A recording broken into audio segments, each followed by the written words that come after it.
Welcome to Writer Pants on Fire, where authors talk about things that never happened to people who don't exist. I'm your host, Mindy McGinnis. You can check out my books and social media at mindymcginnis.com and visit the Writer Pants on Fire blog at writerpantsonfire.com. Today's guest is Katherine Locke, author of The Girl with the Red Balloon and the upcoming The Spy with the Red Balloon. Katherine joined me today to talk about landing her agent and how her process of drafting ignores the need to be perfect, putting that responsibility on the editing process. Walk through an enchanted autumn wood where leaves shine like red candy apples by day and blood is spilled by flesh-eating monsters at night. The rules are simple. Do not travel from the path. Do not linger after dark. Do not ignore the calling. The Wood by Bobulski. Tell us about your agent hunt and how you landed your agent. I had an interesting journey to getting my agent. I am represented by Louise Fury at the Bent Agency, and I first queried Louise with a YA fantasy in December of 2013, and I did it the way that they tell you don't do it. So I wrote a NaNoWriMo book, and I was like, this is different than everyone else's NaNoWriMo book. My book is special and clearly can be queried right away. That was not true. It was a very bad book. So I queried her with it, and I hit some weird window of time around the holidays where she actually read it pretty quickly and rejected it. 2 or 3 weeks later, I had another manuscript, which was an adult romance, and I did PitMad or one of those online Twitter pitch contests, and she requested it from me. I sent an adult romance book to her in January, and in late April, I ended up with an offer from her and an offer from a publisher basically at the same time. Oh, wow. I super recommend not sending your book to publishers and agents at the same time because it created like this massive headache that slowed down a lot of the process and caused some like paperwork issues, etc. But she offered on the book, and at the time I was like, so I wrote a romance book and I might want to write them in the future, but most of what I write is YA. So she had me tell her about the YA that I was writing, and then she was like, oh yes, you queried me with that weird book. And I was like, yes, I did. She had totally remembered, and I had been hoping that she hadn't. And she actually really liked the premise, and she keeps asking me, it's been 5 years since I wrote that book, and she keeps asking me, like, when are you going to rewrite that for me? You should rewrite that. I really think that that could be your next book. That's cool. So we started working together in late April of 2014, and we are 1, 2, 3, 4, 5, 6, 7 books in now. That's so fantastic. Yeah. I love your tip about not querying agents and publishers at the same time. I think that is very prudent because, as you were saying, it can really jam up the works, all the machinations involved with publishing. So can you talk a little bit more about like specifically what kind of problems that caused? Yeah, I mean, it slowed down the contract a lot, which probably pushed back the timeline for when the book was published. I had submitted it to Carina Press, which is an ebook digital first publisher through Harlequin. They definitely deal with some agents. I mean, Louise had another book with them, another client with them, so she knew them. But they were also, I think, planning on rolling my books out a little faster than they could because signing with an agent, that there were contract negotiations that changed, which were good for me because I didn't know a lot about contracts then. And I probably would have signed away rights and things that I didn't actually want to sign away. But from a publishing standpoint, it probably pushed back my book about 4 or 5 months. The turnaround at Carina is a little faster because they don't have to print. And I accepted their offer in mid-May or late May. And the book came out in April of 2015. It's a quick turnaround there, but I think they were probably aiming to have me closer to January originally. So that slowed down those types of things. And I think that if I hadn't submitted it to a publisher, Louise would have shopped it around to other places. And maybe I would have had multiple competing offers. But because I had already submitted it to a publisher and had an offer on the table, we couldn't do that unless I pulled it completely from them. And that felt like too much of a gamble. So it meant I had no other options for that book. I'm really happy with where that book ended up. I think Carina was a really good place for me to learn the editorial process with a book, to grow. I absolutely loved working with my editor there, Carrie Buckley. She's really fantastic. And I think that ultimately that was a good place for that book, but it's also a set of unknowns. We don't know who else would have put money on the table or offered me something different, and I would have had a different experience somewhere else. And that's just a set of unknowns. Absolutely. That's the what ifs. Yeah. Well, I think it's a good tip because a lot of people aren't necessarily sure what they want when they're first going out into the world of exploring what's even possible as far as being an aspiring writer. And so they might be dipping their toes into a couple different pools. And I do think that that can cause issues further down the line. So yeah, good tip. Definitely. I knew someone else who that also happened to about the same time. And he and I are both like telling every emerging author we know, if you're querying, don't do what we did. It looks like it worked out for us, but it did cause headaches and it caused a little bit of extra stress. And it meant that we didn't get as many options for our books as we potentially could have. So although it looks like it worked out, going the standard route of just querying agents first, if that is how you want to do it, that's a better move. Well, it also creates something of, I guess a headache might be the best way to put it, for an agent that wants to work with you. And right off the bat, you have kind of a complicated situation that you're handing them. Exactly. And that can feel awkward. I know, obviously, I've been with my agent for a long time now. And so we've managed all kinds of situations. But starting off with something like that, where things are a little sticky and a little muddy, I think that that could, especially as an aspiring author who maybe isn't as confident, it could kind of muddy the waters of your relationship. Not necessarily that your agent resents the extra work, but that you yourself feel guilt for bringing it to them, perhaps. Totally. And especially because Carina does not pay advances. So it is just royalties, which is pretty typical of digital first publishers. That meant she was doing a lot of work for literally pennies. Yeah. And I felt a lot of pressure that the next thing I brought to her would be bigger. I think a lot of that was just pressure on myself. I think she would have worked with me with whatever I brought to her, but I felt a lot of pressure to bring something big and sellable to her next time. I sent my next book to her about 8 months after we started working together, and that was The Girl with the Red Balloon.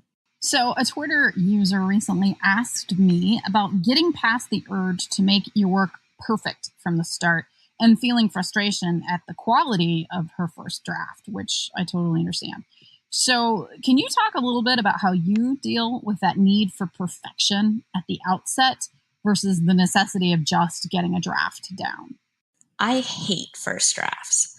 And I feel like that's the wrong thing to say because it's creation and like that's what we do as writers. But I really, really don't like first drafts. I usually outline, but I outline at the beginning and almost never refer to it. So I don't actually know how helpful that is. To me, I can't fix what I haven't written. The revision process is a joyful process for me. Even when I do it 60 times and I'm crying and I'm complaining on Twitter, it's always more joyful than first drafts. So my goal, now that I know that about myself, is to get through the first draft, no matter what it looks like, so that I can revise it.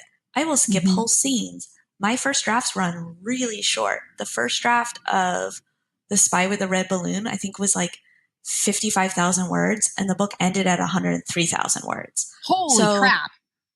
Yeah, and I just finished it, and I was like, okay, it's done. I can go revise now, which is really just more writing and rewriting for me. But mentally, I have to get to the end of what my story is.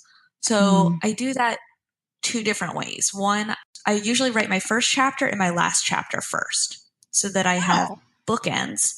And my last chapter serves as the light at the end of the tunnel. I know the tone and where I'm going. I know intuitively the beats that I need to do to get there. It helps. And then also at the end, I'm like, surprise, I have 2,000 extra words that I've already written, and it feels like a bonus. So that's fun too. So yeah, I almost always write my last chapters first. They almost never change in revisions too. It's probably the only part that doesn't change in revisions. And I also let myself write out of order as necessary. I would prefer to write linearly. I try to, but if a book is coming to me in scenes that are not the beginning of the book, then I write the scenes that I have in my head. I used to use Microsoft Word to organize all of that, and that got really messy. So I now use Scrivener because then I can rearrange and compile and export. I don't love Scrivener. It's a little overwhelming for me, but it's really helpful for those times when I know later scenes and I just need to piece it together. I'm happy to piece it together and fix almost everything in revisions. I write dialogue heavy in my first drafts because I like dialogue and it moves pretty quickly. I'll write whole chapters that are just dialogue and fill in everything in revisions. Whatever helps me get through that first draft so I can get to the part where, okay, I know the bones of the story. I just have to literally flesh it out now. Anything that gets you through the first draft is worth doing and trying. That is a really fascinating process. I have never heard that one. I know, because it's not really a process. It is. It's your process. It's the Katherine Locke process. It's a lot of, well, that didn't work. Try it again, but different. So every book has been a little different. I find that writing an outline or like a fake query for a book really helps me get the sense of tone and character beforehand, even if I don't refer back to it. And I listen to a lot of music, one song on loop for a character or a book. And then I can never listen to it ever again. Whatever gets me through the first draft. And I'll add 30 to 50,000 words in my second draft. That's really interesting. I know a lot of people that do jump around as they're writing. I write linearly myself, so I can use Word because I don't have to do a lot of rearranging. But many people I know that hop around within their timeline use Scrivener. It's specifically for that reason. I think getting past that need for perfection in the first draft is very difficult when you are still learning how to write. Also, I think the important thing to realize is that our published, finished books that you buy on the shelf are not perfect. I can easily tell you that when I am doing a reading, I don't mind doing readings, but when I do them, if anyone were following along, I'm editing it's not exact. Yeah. I found a mistake in The Spy with the Red Balloon when I was flipping through looking for like quotes to put as teasers. I have thought about it every day since then. Things slip through. Perfectionism is about a fear of failure. There is no such thing as failure when you come to a book. If you sit down and you finish a first draft, you've already surpassed so many people who say, oh, I really want to do that. You're already ahead of the game. I heard something recently where someone said that she writes like one chapter a day and she only lets herself reread the previous day's chapter, not anything before that. I think that's a really helpful tool. I don't reread anything as I'm going. If I forgot someone's name, I make it up and just flag it for myself. I don't reread for place names or spellings or rules or dates. I fix that all later. So I think a lot of perfectionism is about letting go of feeling like your book isn't good enough and knowing that unless you're on deadline, you have an infinite amount of time to revise that book. We call them shitty first drafts. I mean, that's what they are. Yeah. I was going through The Girl with the Red Balloon in my first round of developmental edits with my editor. And there was some line where like Kai's laughter was like glittering diamonds falling through the sky. And I was like, what is wrong with me? Who wrote that line? I've never deleted a line so quickly. And I tend to be like a slightly purple writer sometimes, but that was so overboard. It was astonishing. And then I was like, so many editors read that. That went on submission. But yeah, I mean, we all write really bad first drafts and also occasionally, apparently, really bad like fifth drafts. Yeah, of course we do. That's part of the learning process. 3 secrets, 1 decision, and a friendship that will change everything. Told through the journal entries of the 2 main characters, this emotional story chronicles Mellie's life-altering choice after an unspeakable act and her friend's determination to help her. Find your own truth in this book about reproductive rights that readers are calling powerful, gut-wrenching, important, and beautifully written. What They Don't Know by Nicole Maggi is on sale now. So you mentioned The Girl with the Red Balloon, and that is a mix of historical fiction and magical realism. The latter is something that can be difficult to define and really hard to explain to someone who isn't familiar with that term. So how do you explain magical realism, and what is the best way for an aspiring author to know if they should use it to describe their own work? A lot of people struggle to put a genre on The Girl with the Red Balloon. Some people call it magical realism. I would not. I mean, I think I have occasionally in the past, but I don't think that I should. That's because I've just learned a lot more about magical realism from Latinx authors who have been really generous with their time and their education. Magical realism is a genre that really came out as a reaction to colonialism in Latin American countries. So Isabel Allende and Gabriel Garcia Marquez are two big name magical realism authors. The Girl with the Red Balloon was really hard to define because the magic was pretty light in that book because none of my protagonists could do magic.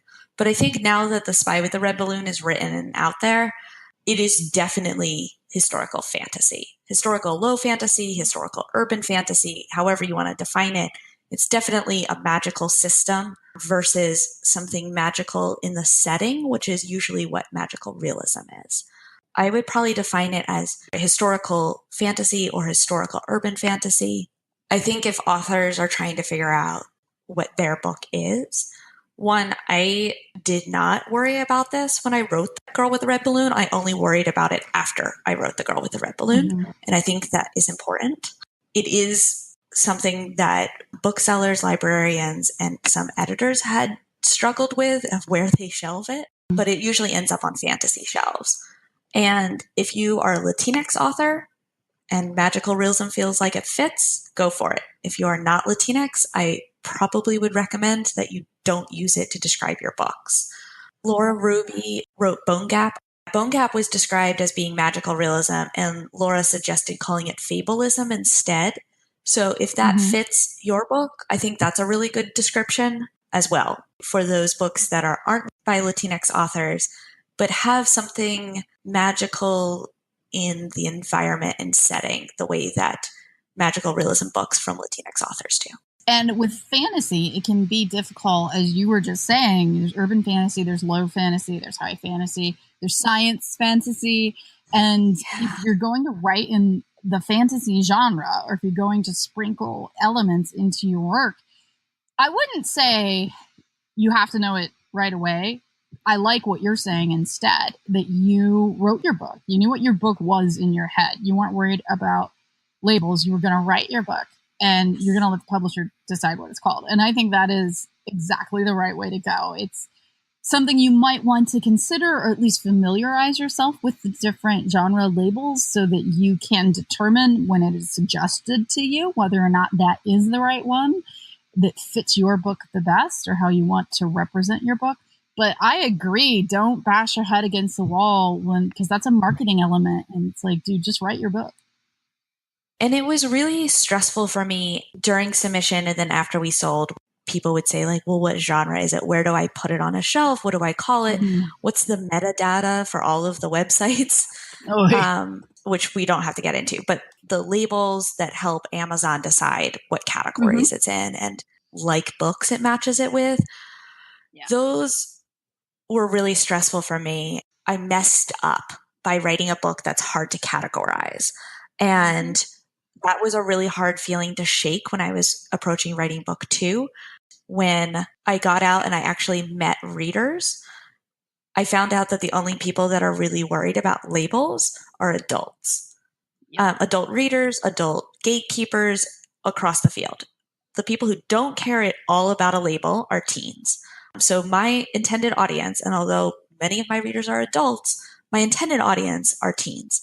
And they absolutely did not care what genre the book was, as long as they enjoyed the book. I kept that at the forefront of my mind when people were like, what is The Spy with the Red Balloon? And I was like, an historical urban fantasy spy thriller? Is that too many? it doesn't really matter. It's going to find its readers, and those readers will love it no matter what the labels on Amazon say. If you write books that kind of straddle genres, try not to stress out too much about it. I think it's important to know what other books are in the market, but forcing your book into a box is not the right move. No. And it's also not your job. It is not my job. I say that a lot in publishing. This is not my job. Not my job. No, that is absolutely right. It's interesting. You did mention metadata. No, we won't belabor it, but I was recently looking at my own metadata for my books on Amazon, and those are the categories. Like you were saying, underneath you'll see young adult, fiction, fantasy, high fantasy, and it just breaks it down further. So for my book coming out next March, it is about the opioid crisis. So it's under young adult, fiction, teens, addiction issues. And then number 2, it has something else. And my main character is an athlete. She's a softball player. The metadata categories are separated. When they're keying them in, they actually have number values. So mine was listed under YA fiction, girls, sports, basketball. I sent my editor an email and I'm like, hey, I know this is just something dumb. I'm just letting you know that right now my softball book is metadata with basketball. He's like, well, that metadata on Amazon is 1 digit apart. And so when they were keying it in, somebody literally pushed the wrong button. It is not your job, but I would suggest if your book is already published and it's up, take a look and see if you do believe it does in fact fit. Like I said, if it's actually wrong, like mine had the wrong sport, it can get fixed fairly easily. But again, no one is looking at that. No buyer is like, I'm going to go check the metadata on this. No, they look at the cover, they read the description, and then they either buy it or they don't. Right. The weird background stuff of publishing that you learn once you've been in is strange. The farther you get into publishing, the stranger it gets, which I feel like is the opposite of every other industry. Like the more you get to know nonprofit world, the more that you understand what's happening. And the more I get into publishing, the less I understand, which is a really weird feeling. I learn something new every day, and every day it's something that blows my mind. I'm like, you're kidding. There's no way, right? No, that's true. It's amazing. And I love it because it is so challenging and it is a beautiful chaos. And I do love that. But there are days when I'm like, banking seems like really well structured. It's very straightforward. It's funny too when you're talking to people outside of the industry and you'll say something like, for example, people will ask me, hey, how's the book selling? And I'm like, yeah, I don't know. And they're like, well, what do you mean? It's like, yeah, I have no idea. Like my parents have not wrapped their head around that. Yeah. They were like, so you'll find out how the book sold between September and December in May. And I was like, yes. And they were like, but what happened in January when you had that sale? When do you find out about that? I was like, October. And my dad was like, how do you make business decisions? And I was like, that is such a great question. I don't have an answer. Yeah, we don't know. Yeah, we're really unsure about that. Well, it's a great point because all that data gathering that everyone is dependent on now, we have no fucking clue. That big appearance that I did, that I sunk $1,000 of my own money into to get me there and put me in front of people, do the appearance and fly back home. I have no idea if that sold books or not. You're just flying the flag, seeing what happens. Yep. You can track like a little bit. I can see sometimes a spike. If I've done like a heavy week of promo on Twitter, I can see a spike in my Amazon sales ranking and my book scan numbers through Author Central. But I try not to take that as verbatim because book scan catches maybe 40% of my sales. Maybe. It's just a weird industry. And I deal with data like all the time in my day job. So my day job is like send something into the world and literally watch the database to find out if anyone used it.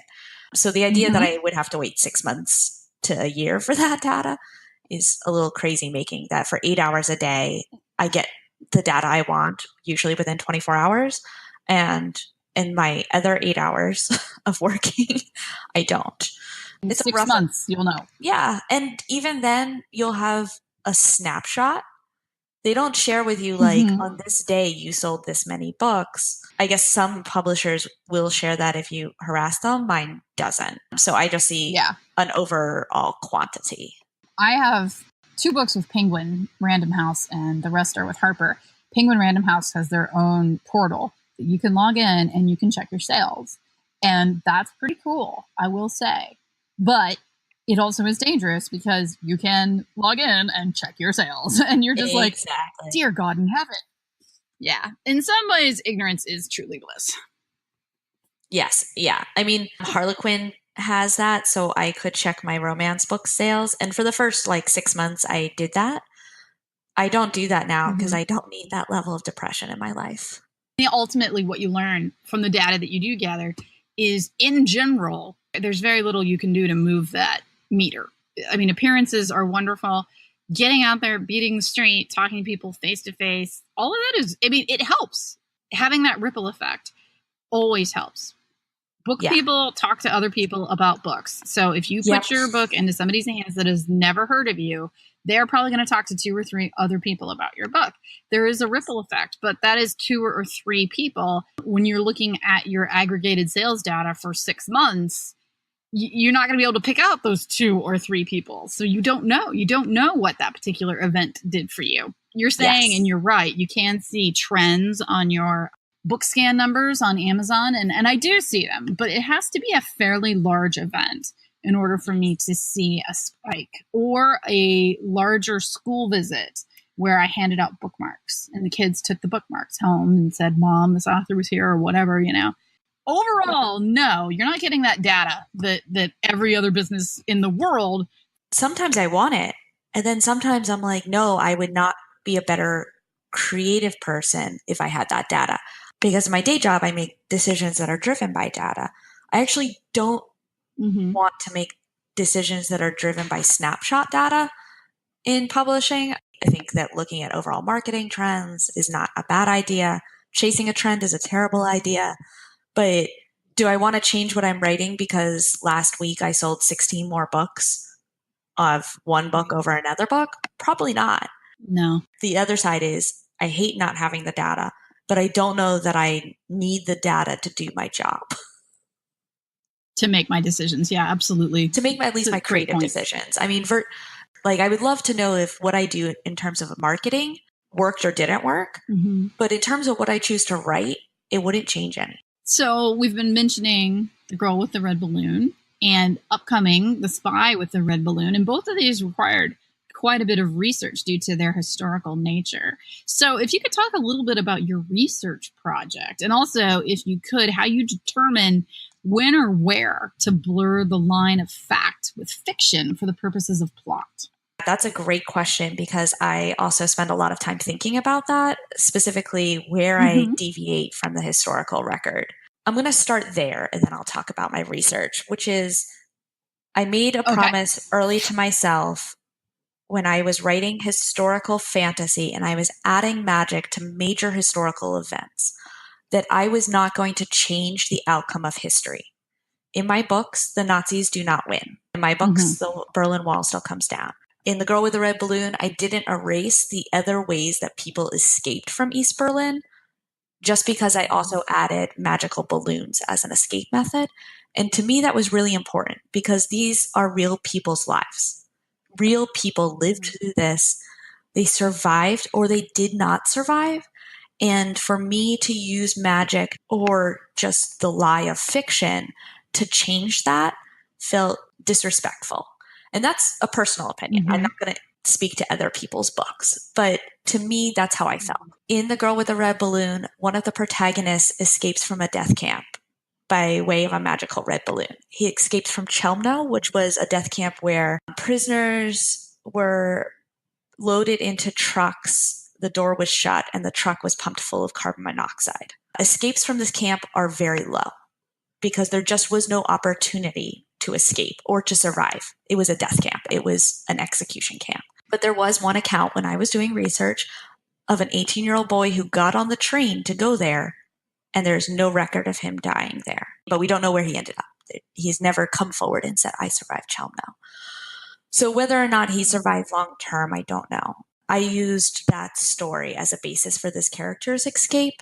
If I had not found anyone who has escaped from Chelmsford, I would have chosen a different camp. So those are the types of decisions that I make when I dig into history. In The Spy with the Red Balloon, Wolf is a spy for the Manhattan Project. Essentially, he is dropped into Western Europe behind enemy lines to seek out German nuclear sites and destroy them and steal information, which was a real project. It was called Operation Alsos. It was a real arm of the Manhattan Project that we don't talk about a whole lot, but it happened in 1944, not 1943. So the thing that I switched there is that I moved it up about a year into 1943 because I wanted things to happen with Ilsa at Oak Ridge, Tennessee that had to happen in 1943. So that's where I will deviate from the norm, is when moving it up a year doesn't radically change the course of history or disrespect the people who fought. In terms of historical research, I do a lot of it. I have never been to Germany, and now I have written 2 books set in Germany. So I have relied a lot on maps, movies, other books. I did a lot of Google street walking in Berlin so that I could see what buildings looked like. That is an incredible resource. I try to read first-person accounts of people who were there, so either reading or listening to interviews. With the Holocaust survivors, I listened to a lot of oral interviews about their experience at the Lodz Ghetto. I try to absorb as much as I can. It may not always make it into the book. Like, I know a lot about the type of shopping bags that East Berliners used and a lot about feminine hygiene products in East Berlin. Neither of those made it into the book, but they informed how I approached the world as a whole. It's always subconsciously there. So it's never wasted if I don't put it in the book. I do research as I go, though, so that research doesn't slow me down, because I'll spend years and years and years researching, and I need to be writing at the same time. So I do usually read 1 or 2 books at the beginning before I start that are kind of an overview of the time period and major actors and major dates. And then I dive in and work as I go. So, okay, she's standing in line for bread. Then I go research what signs were on storefronts at that time in East Berlin. Okay, she has to go to a park. Where is the park? I don't do that ahead of time. I do it as I need it. That's kind of how I balance it out, because otherwise I wouldn't write books. I would just read historical nonfiction. No, it's very true.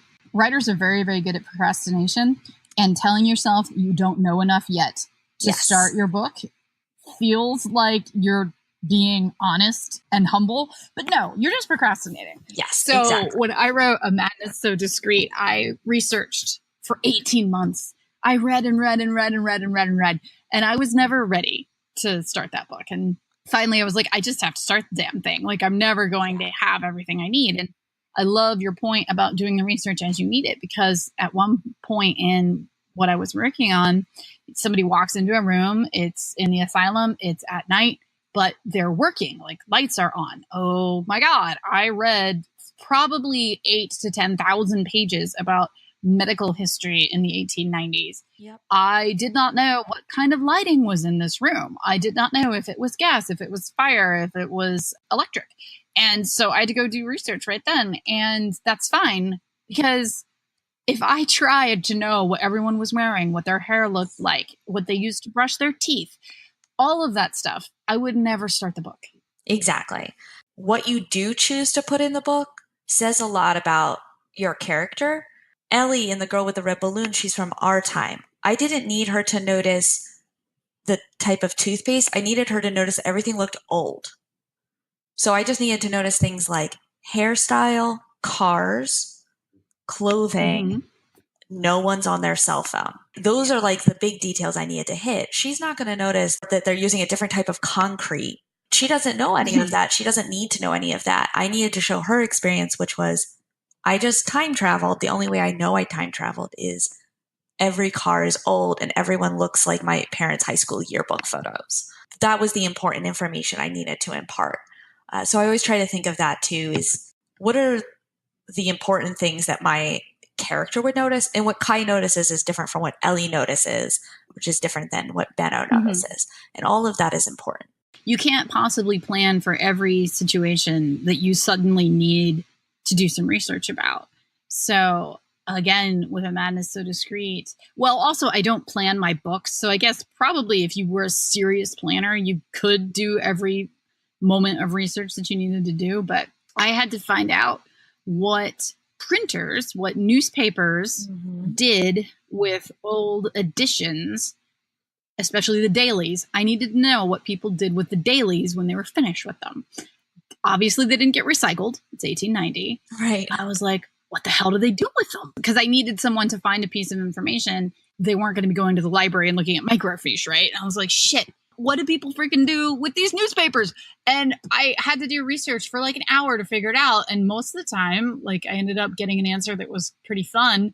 They actually went to food vendors. I was just about to ask, like, fish. Or wrapping up meat in them. Yep. Yeah.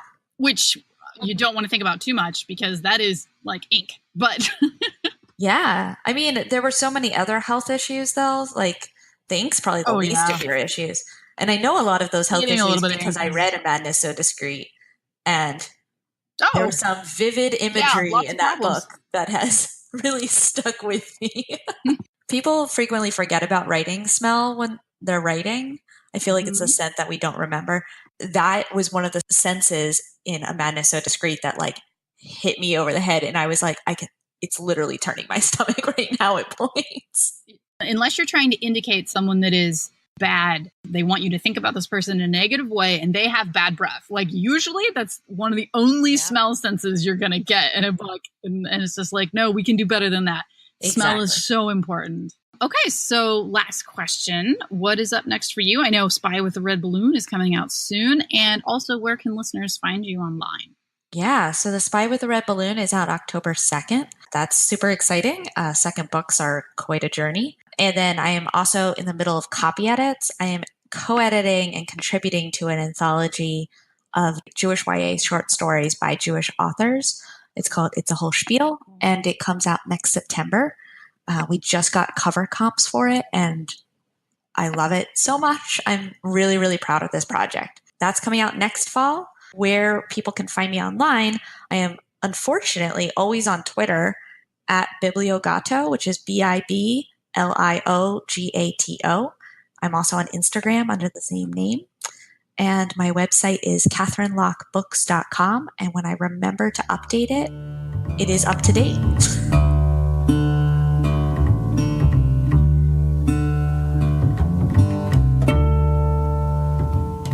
Writer Pants on Fire is produced by Mindy McGinnis. Music by Jack Corbel. If you find the podcast or blog helpful, please consider making a donation by visiting GoFundMe.com and searching for Writer Pants on Fire. Or visit the blog by going to writerpantsonfire.blogspot.com. Click on the podcast tab and then the PayPal button. I'm your host, Mindy McGinnis. Join me next week for another episode of Writer Pants on Fire, where writers talk about things that never happened to people that don't exist.